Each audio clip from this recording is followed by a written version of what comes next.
Evening, gang. Yeah, I know. What? I've got 1:35. I think that says probably 2:15. As I said, pay that clock no mind. How's everybody doing today? I wanted to share this morning's devotions with you earlier, but my computer was doing this wonderful restart reboot thing, and it was updating some, things for my computer from Windows 10 or whatnot, which is okay, but it took forever. So I hope you appreciate what I was able to do this morning when it came to today's devotions. I'm sharing with you today from the Time Warp Wave devotions this evening. And today's, as many of you may or may not know, the whole subject of this Time Warp Wave devotional is on grace. And this is a very powerful subject to me, I think.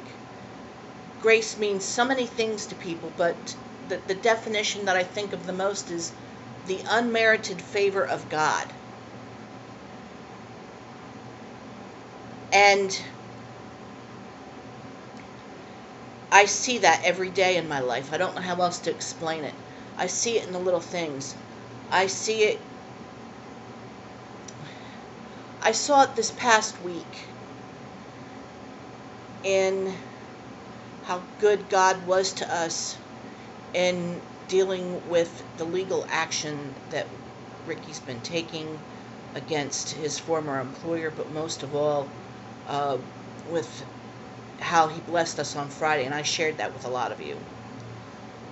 Today's scripture in pertaining to that deals with something very interesting, Jacob and Esau.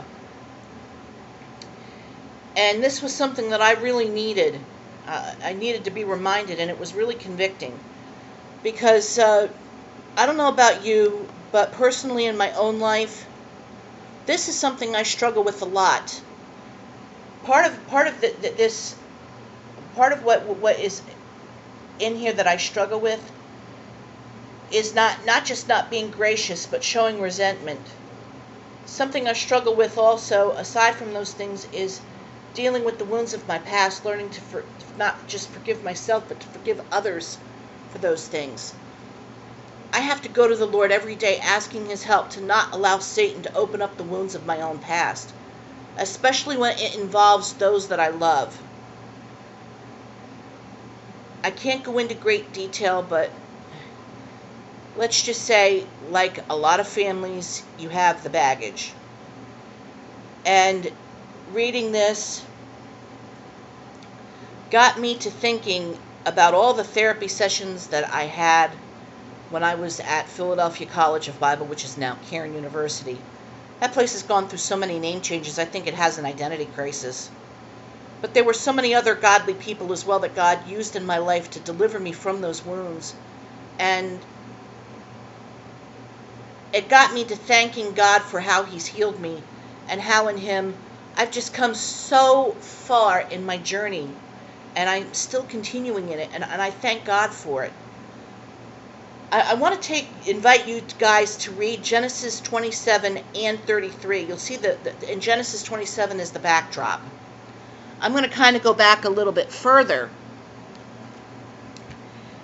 and I'm going to also include in this Genesis chapter 25, verses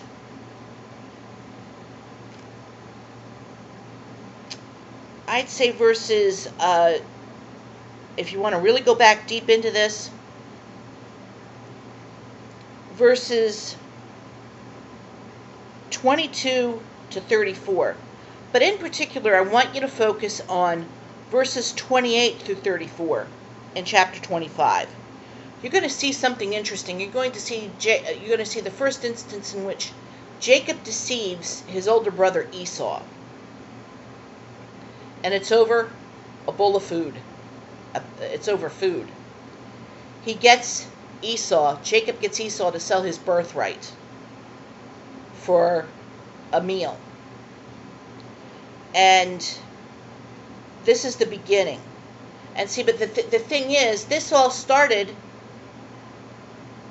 back here in verse 28, it says, and Isaac loved Esau because he did eat of his venison, but Rebekah loved Jacob. You see the problem? And here's where the problem culminates. If you read in chapter 27, I'll sum it up. Isaac calls Esau to him and asks him, make me my favorite meal. I'm going to die soon, and I want to give you my blessing. Well, Rebekah, mommy overhears it, calls Jacob to her and says, do everything I tell you. Do everything I tell you. I want you to take your dad's favorite dinner to him, and I want you to get the blessing instead of Esau. And the reason why was because she was told by God that she had two nations in her womb, and that the elder was going to serve the younger. But the problem was, instead of letting God handle it, she did God's job for him, which you should never do. Because when you try to do God's job for him, it makes it worse. When you leave it to God, he does everything right the first time, doesn't he?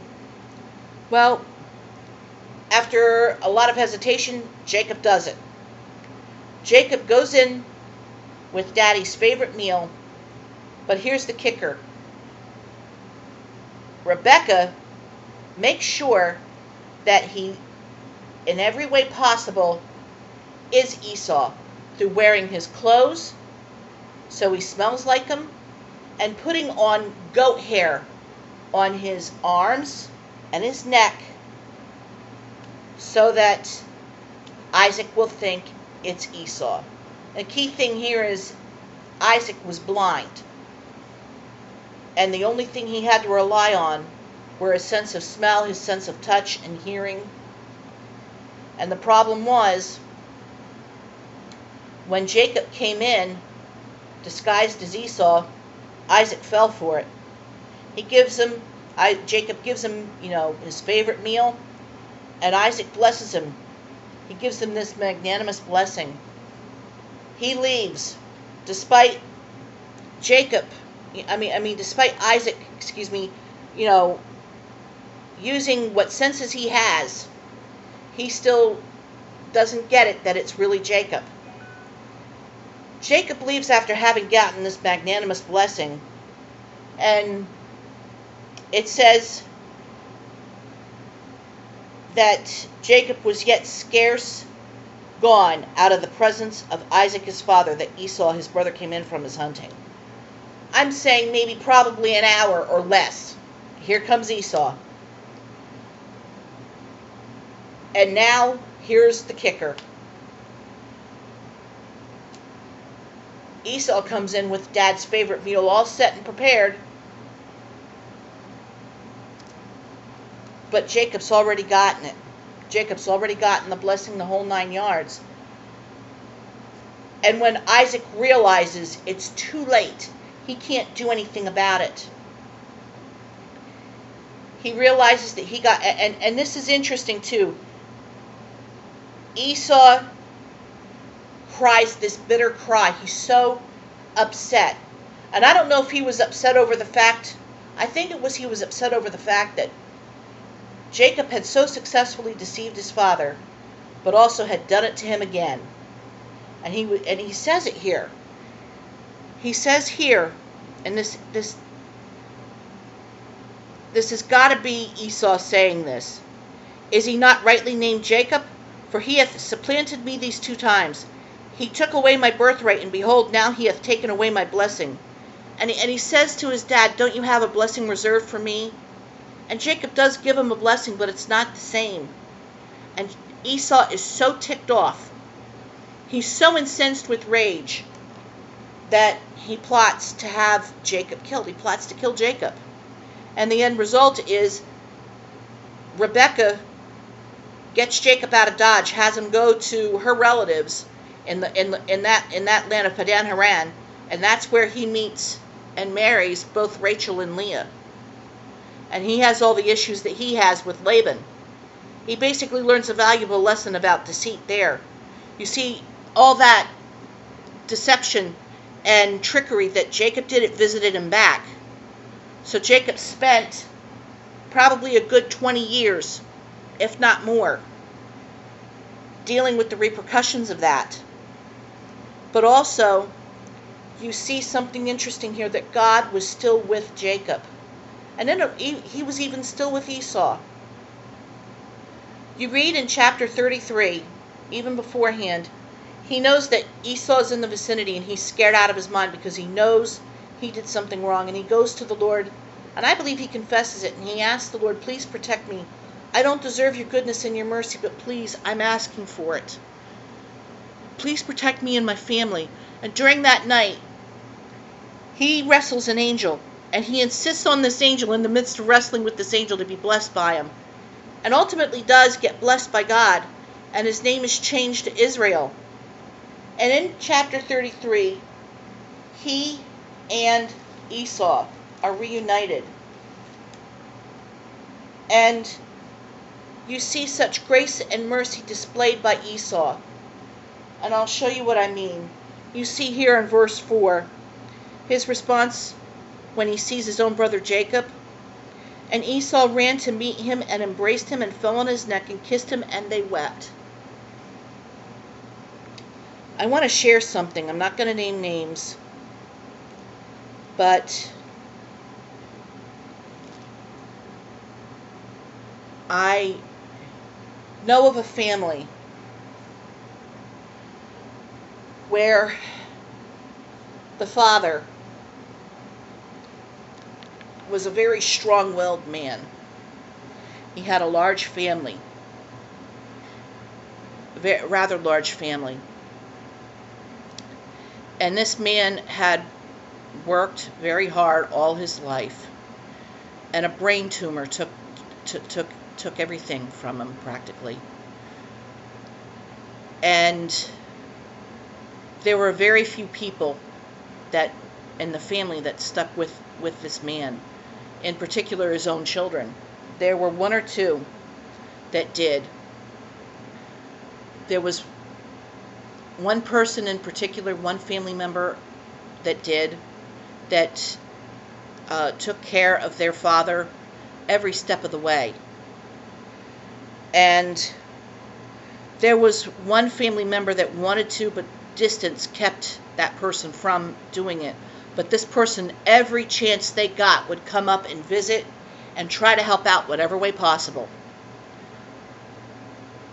But the one child that did, I mean, this child, it was so unexpected of this child to help, but did. This child did everything for their father that this child could.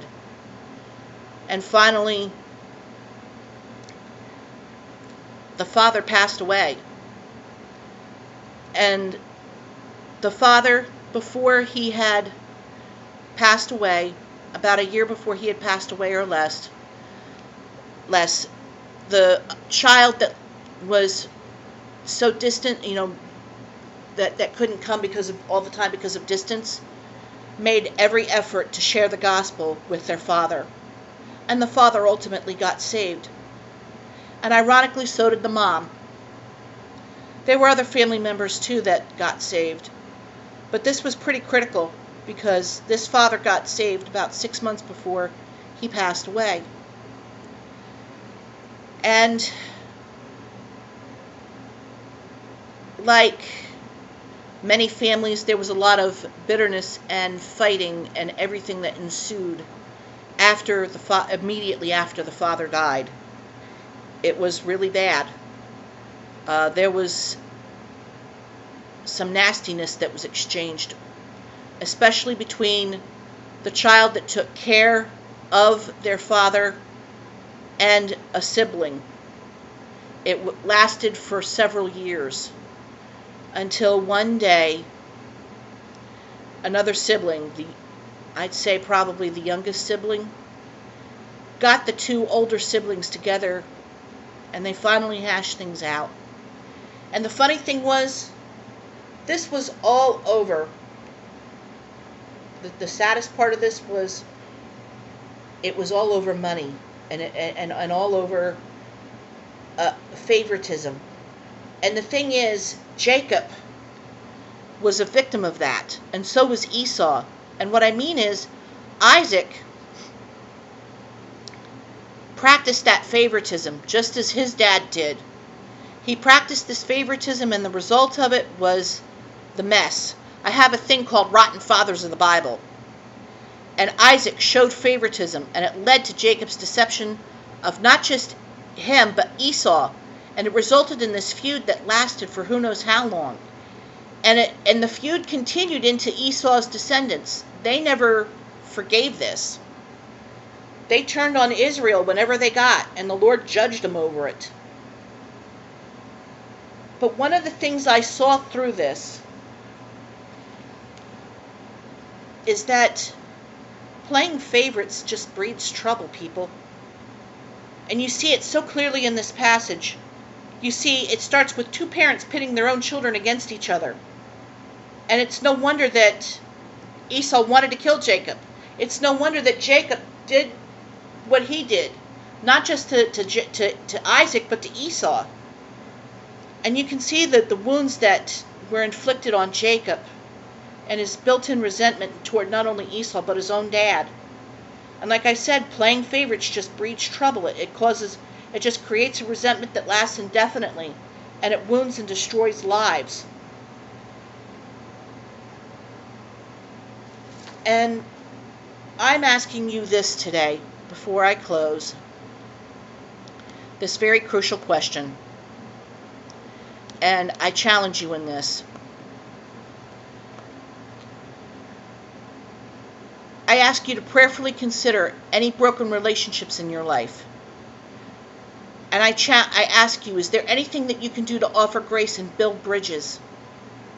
Will you be a bridge builder in repairing the relationship, or are you going to allow it to be completely destroyed? That's my challenge to you.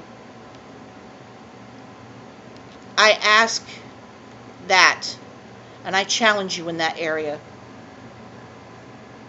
And I ask you to remember, especially with your children, people, don't play favorites with them. Don't pit them against each other. Love your family and your children equally. But above all, I also reach out to those who have been affected by parents who have played favorites, parents who have wounded you, parents who have done things to you that are totally against God's word. I pray that you're able to find healing from those wounds that have been inflicted on you. And I pray that you learn what it really means to forgive. That you can forgive, not hold them accountable to you, but let go of that resentment and pain and hold them accountable to God. Jesus said the importance of forgiving 70 times 7, which meant don't count it. Just keep forgiving. I have to do that in my own life. But I urge all of you that if you're suffering from that, hand those wounds over to Jesus and learn to really truly let that go. Let all of it go. Release your grip off of it and place yourself in His. I have to get going, but I wish you, and I pray for you all, that you will learn to know what it means to truly show grace, extend it, and show forgiveness, and allow God to heal you of the wounds of your own past. It's not easy and it doesn't happen overnight, but if you allow it, it will happen. You have an awesome evening. Bye for now.